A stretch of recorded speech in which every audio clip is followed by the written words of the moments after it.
ఈ ఎండాకాలం అని అందరూ కూడా ఇన్వర్టర్లు అయితే కొంటున్నారు కదా, ఈ ఎండలు ఎక్కువగా ఉన్నాయని చెప్పి. సో అలాంటి వాళ్ళ కోసం అయితే ఈ వీడియో ఒకసారి చూడండి.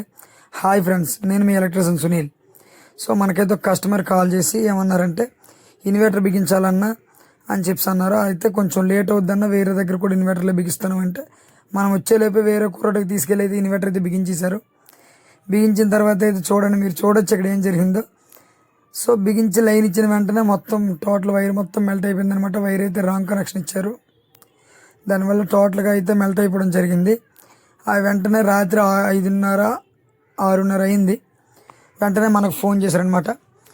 ఇలాగ అయిందని చెప్పి ఫోన్ చేస్తే మళ్ళీ మనం వెళ్ళి చూసేసరికి మొత్తం టోటల్ అయితే మెల్ట్ అయిపోయింది. దాన్ని మొత్తం మళ్ళీ రిమూవ్ చేసి మళ్ళీ కొత్తగా అయితే మనం వైర్లెస్ చేయడం అయితే జరిగింది ఫ్రెండ్స్.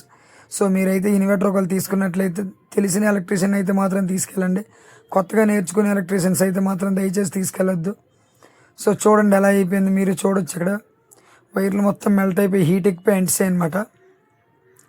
దానివల్ల వాళ్ళకైతే రాత్రి ఎంత లాస్ అంటే ఇంచుమించుగా మళ్ళీ మన దగ్గర రెడీగా వైర్ ఉంది సరిపోయింది, లేకపోతే నైట్ అంతా చీకట్లోనే ఉందరు. సో దీనివల్ల ఏంటంటే ఓన్లీ ఇలాంటి దీనివల్ల ఏమవుద్దంటే చాలా ప్రమాదాలు అయితే జరిగే అవకాశం ఉంటుంది ఫ్రెండ్స్. తెలిసిన ఎలక్ట్రీషియన్స్తో మాత్రమే ఇన్వర్టర్లు కానీ వైరింగ్లు కానీ చేయించుకోండి ఫ్రెండ్స్. సో చూడొచ్చు అక్కడక్కడ మళ్ళీ క్లీన్ చేసి మళ్ళీ మనం ఓపెన్ చేసి మళ్ళీ కొత్తగా మనం అయితే చేయడం జరిగింది.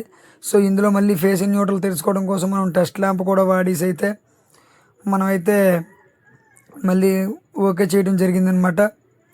సో ఇలాంటిదైతే మాత్రం మీరు ఎప్పుడు కూడా దయచేసి తెలిసిన ఎలక్ట్రీషియన్ మాత్రమే ప్రిఫర్ చేయండి. ఒకవేళ ఒక అరగంట గంట లేట్ అవుద్దని సరే వెయిట్ చేయండి ఫ్రెండ్స్, అంతేకాని తెలియని ఎలక్ట్రీషియన్స్ తీసుకెళ్ళి అయితే మాత్రం ఇలా బిగించుకొని మీరు ఇబ్బందులు అయితే పడొద్దు. ఓకేనా, ఇప్పుడైతే మనం అయితే టెస్ట్ ల్యాంప్తో వైర్ అయితే టెస్ట్ చేసుకొని ఎంతవరకు అయితే పర్ఫెక్ట్గా ఉందో చూసుకుని ఆ వైర్ రిమూవ్ చేసి ఆ కాలిపోయిన వైర్ బయటికి తీసి సో మళ్ళీ కొత్తగా అయితే మనమైతే ఓకే చేసుకున్నాం అనమాట.